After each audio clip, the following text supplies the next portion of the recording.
Hi, just a quick update video going over some Season 3 changes. This is hot off the presses, but earlier today, so the 15th of August, there was a hotfix that came out that stopped Caustic Spatter from double dipping. Previously, it was double dipping the spec aura, so the global modifier to all of the damage that Assassination Rogue does. It was double dipping this, essentially making Caustic Spatter a 48% splash instead of 40%. This has been fixed, so Caustic Spatter is now slightly weaker. It's a sizable nerf, but it was completely justified, and this bug was known for a while, technically. So seeing it fixed, good stuff, even though we did lose some damage. There's been Trinket tuning. This Nether prism is very good. But the way that you want to use this, ideally on Fatebound, changes slightly. So, I don't have the 4-piece. I'm currently still on 2+2. We haven't killed Heroic Dimensius. That's going to happen on Monday. Tune into the stream. But the way you want to play this before the Fatebound 2-piece is you want to macro this to Deathmark, just like any other trinket. Same thing with Deathstalker, you can play it as well. Once you have the Fatebound 4-piece, your Deathmark is a 130 cooldown, but your Vanish remains a 2-minute cooldown. So the way you want to play with Nether Prism most optimally on just a target dummy or like a patchwork fight is you want to have your Nether Prism line up every 3 minutes with your cooldowns. So you would do pull, 130 Deathmark, 3-minute Deathmark with Nether Prism, right? This would also be when you have your Vanish. So, you know, Vanish every 3 minutes. Hello, Ipsa. Vanish every 3 minutes. Prism every 3 minutes. The way this works is it stacks up over the course of 180 seconds, so over the course of 3 minutes.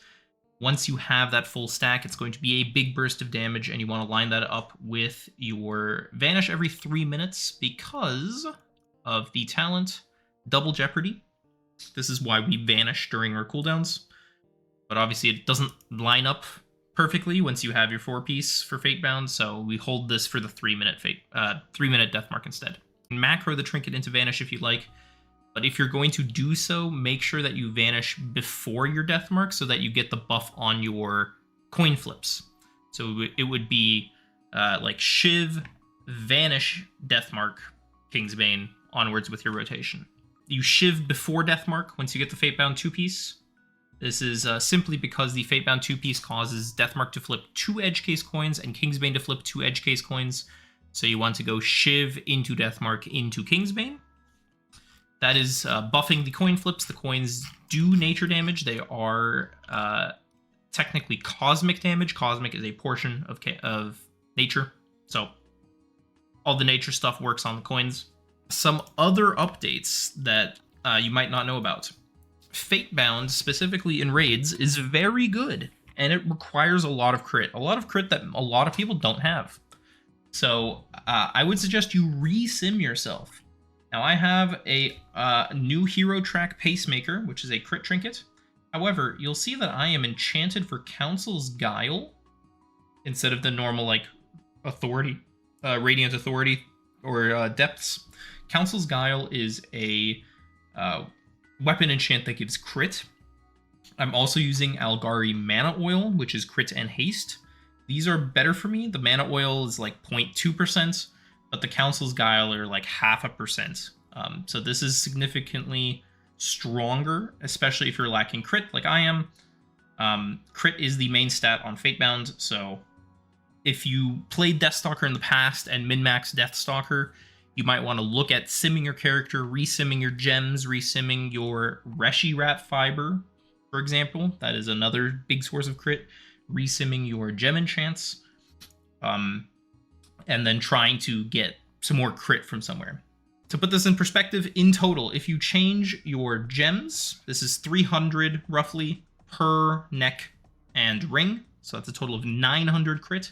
Then you can change another 1700 crit from your Rishi Wraps. You can use the crit power on the Disc Belt. Then you have another 600 from Enchants. And then you still have Council's Guile stuff here. right? So you can get more crit from there. There's a lot of crit that you can swap around. So make sure you resim yourself. Make sure you get your Algari oil. Okay, the next thing I want to go over in the guides. For right now, I want to point out some things that you might think as weird.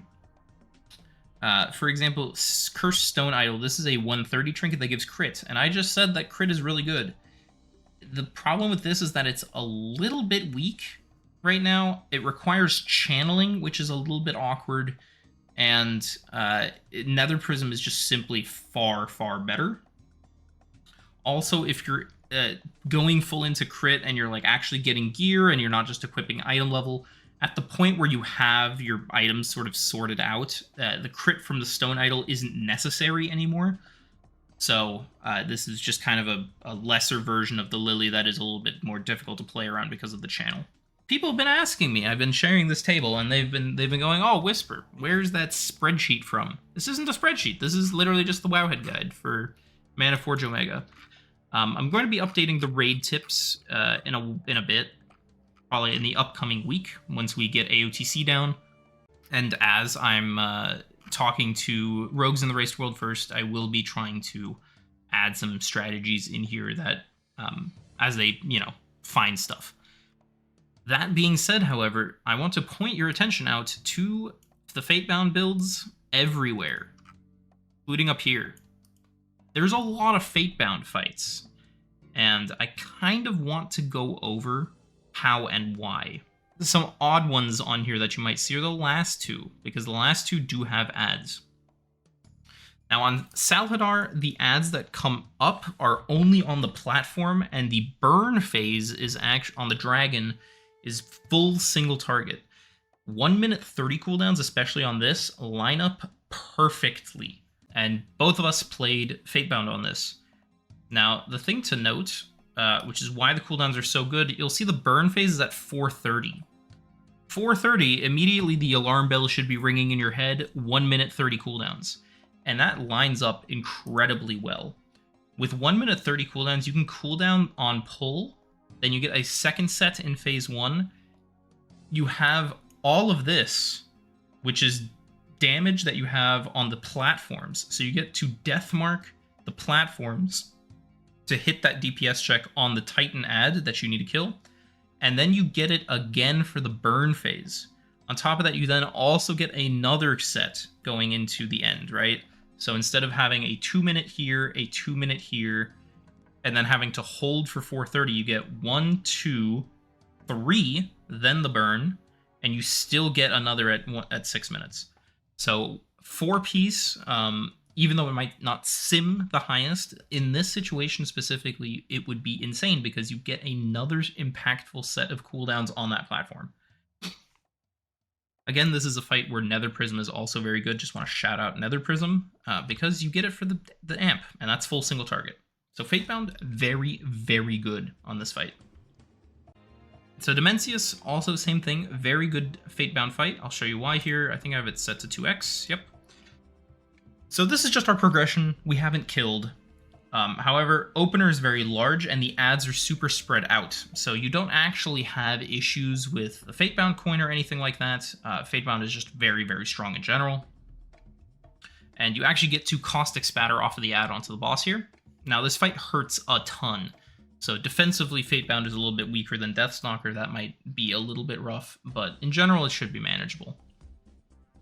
I am also playing Elusiveness on this fight, so to help with some damage over time stuff. Now, notice my cooldowns, if I had 4-piece, would be coming up right about here.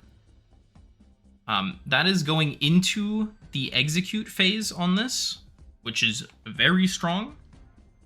But I actually send my 2 minutes here, and you'll see that I don't have them up after this flying phase. First of all, incredibly visual fight. But once you land, you'll see I have a minute left on Deathmark here. This would be up if I had my 4-piece, and I would be able to cool down this platform, and most likely also cool down the next platform, definitely with Kingsbane, if not also with Deathmark, and still have it up for the damage amp phase because of all the flying. So here you see My cooldown's coming up soon, but we're about to go flying. This is a wasted cooldown phase, essentially. This is downtime.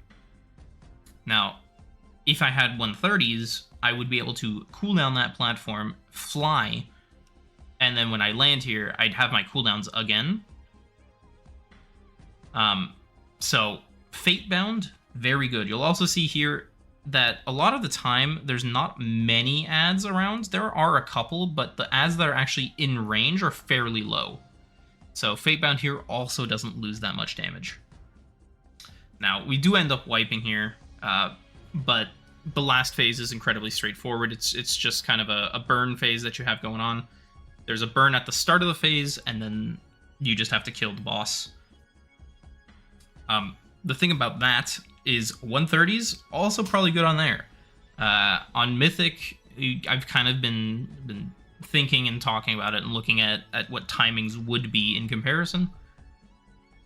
Might be a fight where Fatebound gets 3 sets of cooldowns in the last phase instead of 2 on Deathstalker. So highly, highly recommend Fatebound. Try it out. It's pretty passive. It's pretty fun. I'm enjoying target swapping again. The last thing that I want to point out, though, has to do with Araz. So, now, great Trinket, difficult boss. Forge Master Araz here, there is a slight problem with Deathstalker on this, and it took me a while to figure out a little bit. However, you want to play Deathstalker on this if possible because of the singular focus damage on the boss. Fatebound is technically playable. It's not the worst thing ever. You'll see here the Echo lives a while, but the ads die fairly quickly. So you don't lose all that much, and it is mostly caustic spatter. However, going into the burn at the end, it is a little bit rough. Now, the thing that you have to do on this fight as Deathstalker, if you need to succeed, you have to hold your Darkest Nights for the ads. So when you swap to the Echo, you need your Darkest Night. The second thing is you want a Darkest Night going into the intermission phase, and you need to hold Vanish. You cannot move the mark in this phase with your Vanish because you need it later. So, here, for example, the Collector, I have my mark, my Darkest Night, I apply it to the Collector, we're doing Collector damage. However, when the Collector dies, you don't actually get your mark back. There's 2 ways around this. In this one, you see me moving it to one of the attendant ads. However, realistically, you should just go to the boss, prep your bleeds beforehand, right? So, for example, we're hitting the end of the intermission here. I should be on the boss right now, prepping my bleeds, prepping my burst phase, and then just vanishing. Like, vanish ambush right here to get my mark up. Now, I'm slamming cooldowns here first. Slight problem, and then I vanish, and I don't get my mutilate. I get a mutilate instead of an ambush, as you can see here. You can see the reaction on my face. So that sucks, but if I would have been a little bit patient and didn't just full slam it, vanish into an ambush would be the move here on the boss during the damage amp. That is very, very important. You will have vanish up for the next damage amp as well, so just rinse repeat from there. Now I get my mark back from the ad, so it's not too much of a loss. However, right, same thing repeats. I need my Darkest Night. Now I have my Darkest Night, I move it to the Echo, I have my mark on the Echo. The Echo dies, I go back to the boss, blah, blah, blah, rinse, repeat. Here, I don't have my mark, right? Sucks. It is what it is, I misplayed. Luckily, the Collector damage on Heroic isn't that bad. On Mythic, I heard it's pretty rough, but for now on Heroic, it was completely fine. And so, what happens? I'm bleeding up some targets for energy. I go to the boss, I prep the boss, right? The boss still has a mark, but I'm just going to vanish it. Right here. I get my mark back up during the damage amp, big burst. Life is good. We're chilling. And then, of course, this is the part where Fatebound kind of sucks. At the end of the fight here, you have a giant burn phase, and he spawns a ton of ads. And we already had him pretty low, because we were doing a lot of damage in Heroic. But you'll see here, 1, 2, obviously with the error, 1, 2, 3, 4, 5, 6, 7, 8, 9, 10 ads and the boss. Kind of rough. This is where Caustic Spatter goes crazy on Deathstalker. This is where the AoE goes crazy on Deathstalker. This Clear the Witnesses is going to do giga damage. It's going to increase my boss damage. It's going to come back in through Singular Focus. It's really, really good. It's really, really good. So if this burn phase is something that matters on Mythic, or you're having trouble in your guild during this burn phase, you don't have the boss damage, Deathstalker is the play. Fatebound is playable, just through the ease of playing it, however, not ideal. Anyways, that's it for me for today. Gear is going well. AOTC on Monday. Probably Mythic Plus on Sunday. Show up to the stream. Thanks for watching. Bye. If you have any questions, let me know. I might make another short video talking about some other stuff if you guys have questions. See you guys later.